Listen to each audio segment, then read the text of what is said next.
Hello, listeners. This is a little mini recording that we're releasing. This was the tail end of episode 15. I'm calling it episode 15.5. This is just a fun little scene that we did where the party gets to design their party outfits for Lord Fancy Bottom's ball. So without further ado, I bring you to the door of Patterns and Prints Partywear. Where are we? You are at a tailor shop, Patterns and Prints Partywear.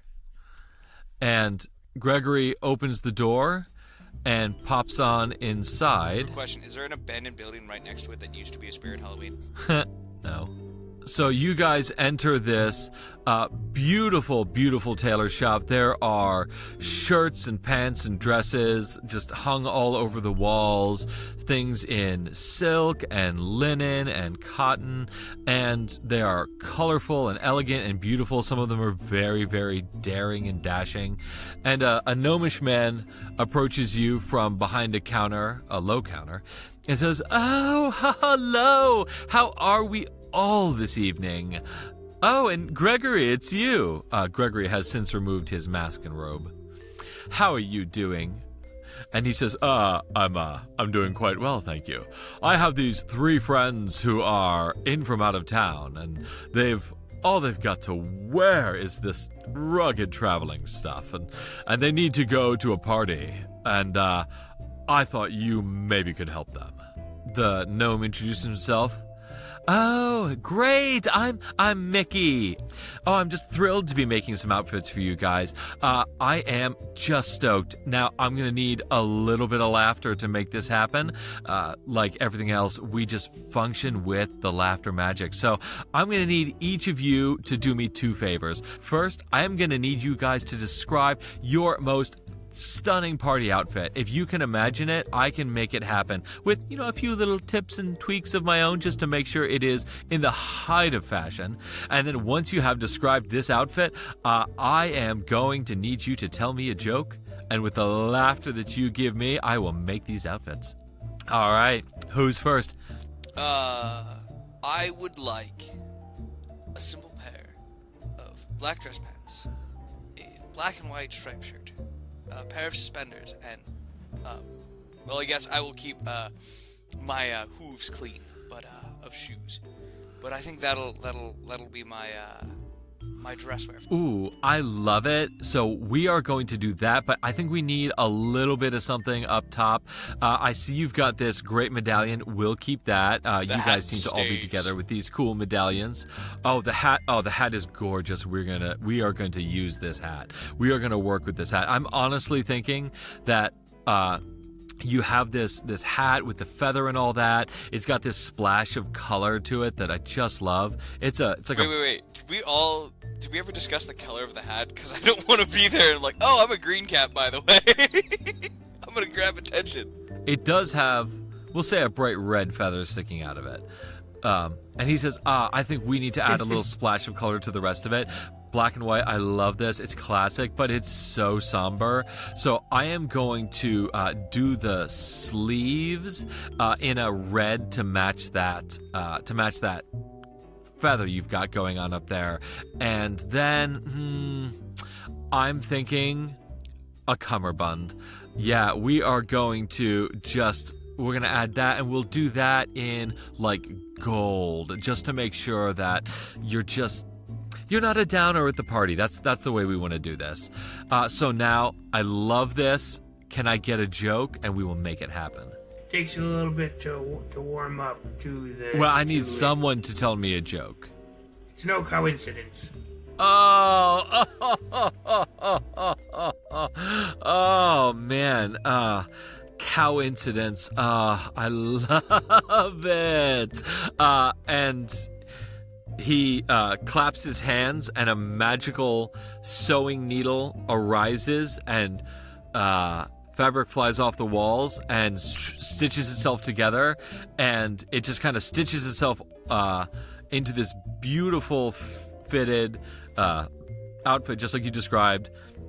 Black pants, black striped shirt, suspenders, but there are red sleeves coming down on it to match the red feather of your hat, and a golden cummerbund around your waist to add a little extra class, and up top, just right at the collar, you have a golden bow tie that he tossed in just because he thought it would fit. He says, "Okay, this is going to be fantastic." And so he turns to you, Jet, and says, "Well, now, what are we going to do with you?" Well, I ain't trying to impress anybody. I'm gonna be like their bodyguards for these two guys. So nothing too crazy. Some neat, I guess. Other than this, he points to his like disgusting. Okay, here's shirt. what we're gonna do. Like, if you are a bodyguard, I'm thinking everything in black leather. And I'm thinking with silver accessories and maybe just a little splash of red just to go along with all of this other red that I'm seeing today. Fun fact, this gnome later went on to costume design for the 2000 film X-Men.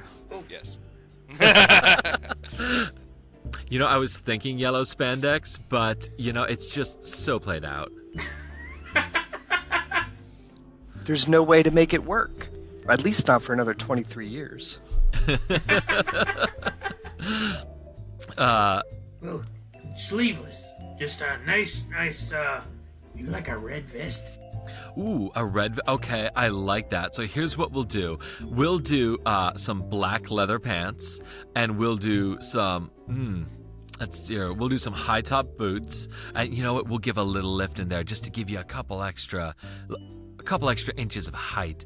And let's see, what else? Yeah, we'll do a red silk shirt, and we'll just kind of have it be we'll have like a tie in the front, but we're gonna have that tie undone because you are just too cool to care. We are not gonna have everything buttoned up to the neck.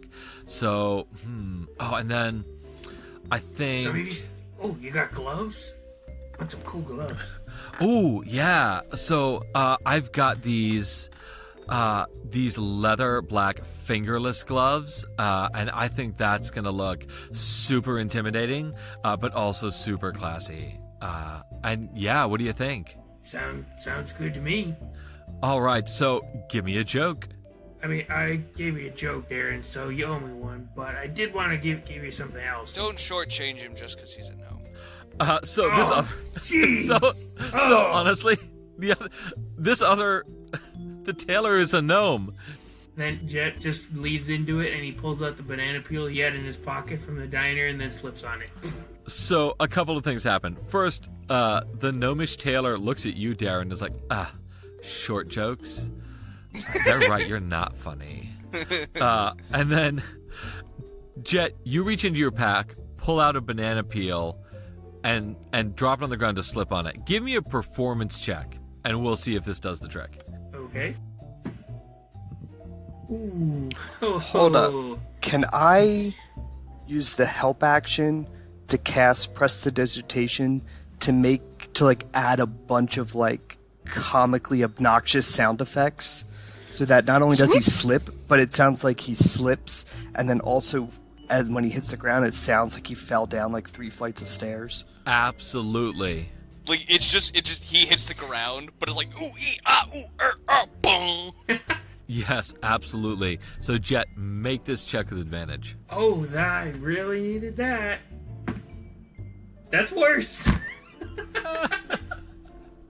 That's a 4. I just I flop, and then it's just he face plants, but not the funny kind of face plant, just oh, that's nasty kind of face plant. So, yeah, so Mickey goes over to you and goes, oh, are you okay? Is that, are you all right? You look like you hit your nose pretty hard there. Yeah. Okay. Just, shrug it off. Yeah, I'll be honest, that might have been funny, but I'm just kind of concerned about you right now. Yeah. I'm laughing. I'm enjoying. It's fine. And then accidentally he's gonna sit and nervously put his hands on the back of his neck. He's like, well, to be honest, I didn't think that didn't come to that much of a shock. And then he's gonna accidentally shock and grasp himself in the back of the neck again. So Yes, I'll give you that. You shock yourself, your hair goes on end, you see like the little skeleton inside effect, and Yes. and Mickey goes, okay, that's a fun little pun. All right, here we go. Claps his hands together, and the needle comes back out and sews you this outfit that we described. The black leather pants, the red sleeveless silk shirt with the tie in the front, some very kind of goth-looking combat boot style things with a bunch of silver buckles on them, and some black leather gloves. And he says, you just look the image of the suave but competent bodyguard. And what about you, sir? And he turns to Runel. So while all of this was happening, Runel was kind of walking around the shop and just like looking at all the fabrics.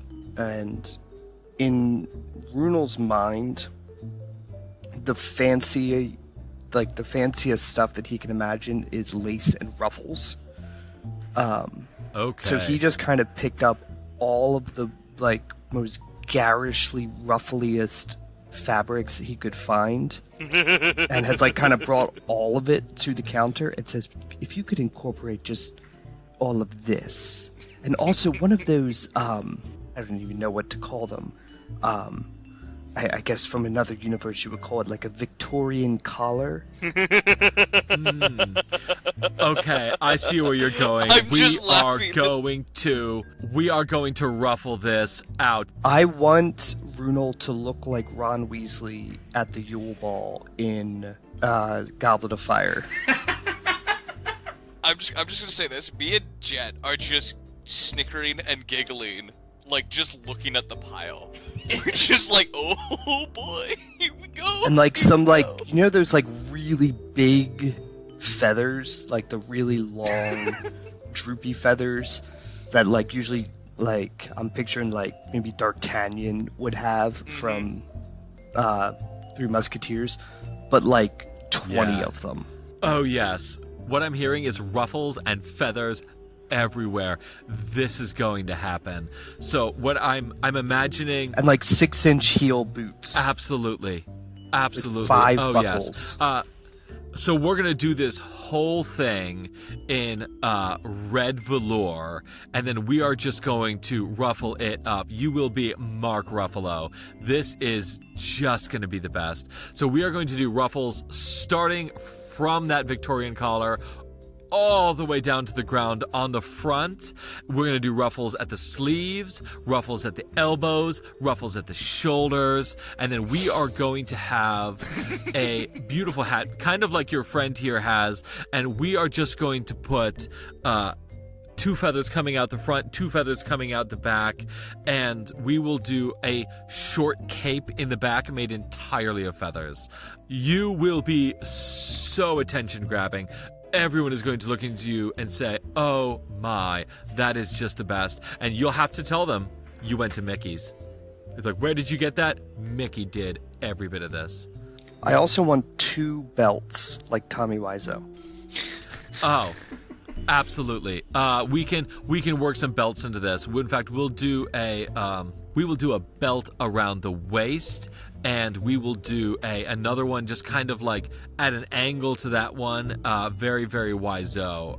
I'm surprised you know Wiseau. He's just one of the most fashionable people in this universe, so I think you are drawing from the best here.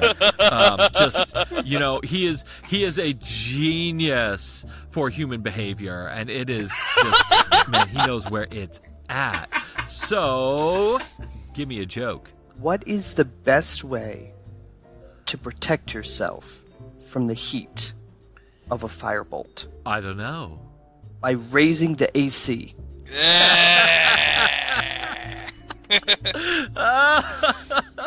Oh, that is just fantastic.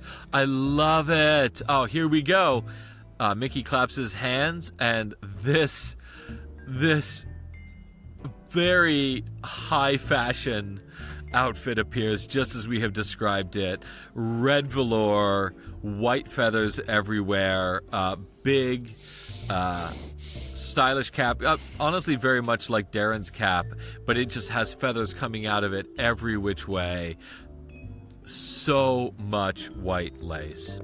I want this podcast to have enough artistic fans that they will draw the most wonderfully terrible fan art of this. I must say, Mickey, your talents are so incredibly fine. It just absolutely blows me out of the water. Like my mind is just, I'm impressed. Well, sometimes I have that effect on folks. Every once in a while, someone breaks into song about it. Thank you. Yeah, and if you guys ever need clothes again, just say, "Hey, Mickey," and I will be just totally fine with that. So, hey Mickey, could you do me a favor? I think I forgot something. go ahead. Could we have this altered to be made with flexible fabric? I'm known to expand sometimes. Ooh, oh, we could enchant this. this. Expand with him? That'll be a little extra. This was all going to be on Gregory's tab, but if for an extra couple gold, I will be able to enchant it to grow. If you need to, flex a little bit or something like that. You like what? You wanna barter? Oh, are you a little gold shy at this point? Little cash poor? Yeah, I'm fine. I've got my stuff. I just I could do it for 10 gold. some, Nothing insane. I mean, magic is a little expensive, but 10 is fine. I got this really nice pot here that gives you some really hot soup. It'll do really good at lunch breaks. Yeah, sure. A magic item like that, that works. I'm always a fan of some hot soup on a cold day. Done. And I'll just need one more joke to complete the enchantment. Darn it. Well, I'll just put this safely over here. That's very hot. It was a bit, it burns to the touch a little bit. Nothing. Okay. How about this? Oh, I got nothing. I kept forgetting. I keep forgetting to give you something. It'll really go well with your outfit. You want to know? You remember what it was? Oh. Are you referring to me or Mickey? It's pain. When I punch him. Ow! Why? Make an attack roll, please. Why are you hitting me? And so, I'm so confused. Unless you jumped up in the air, you just kind of like punched him in the back of the knee, so you gave him a dead leg. Ah! Oh, ow. That's 17. Gave a count. That beats my AC. Roll for damage, please. We can say you do just the one standard damage. It'll do 1 damage, but just 1. Ugh. Yeah, I pull my punch. I'm trying to make it funny. I'm not trying to actually. Okay, fair enough. I do get dead leg though, and I almost totter over on top of you, but catch myself on the counter. I'm like, ugh, why? If he's limping now, would that mean that he's lean beef? Oh. In fact, not only does he limp, he trips and falls on the ground, and now he's ground beef. Oh man. Okay, so he claps his hands, and a magical glow appears around the clothes that he made for you, and you can now tell that they will expand and shrink with you. I tested out. All right. It's time to get big. And I use Giant Smite next, and I try to get large. Yeah. You grow, and this is a kind of tiny shop because he's a gnome too, and you are just kind of pressed up against the ceiling with your head bent and your shoulders tucked down. And he says, "Oh, man, yeah, you really needed that. That's so cool. Yeah." I have Hulk pants. Yes. Yeah, but yeah, it's the red vest and everything just kind of expands with you, and so you're not tearing anything up. Hulk pants. I'm so glad we spent like 10 minutes on that. Just that. All right, okay.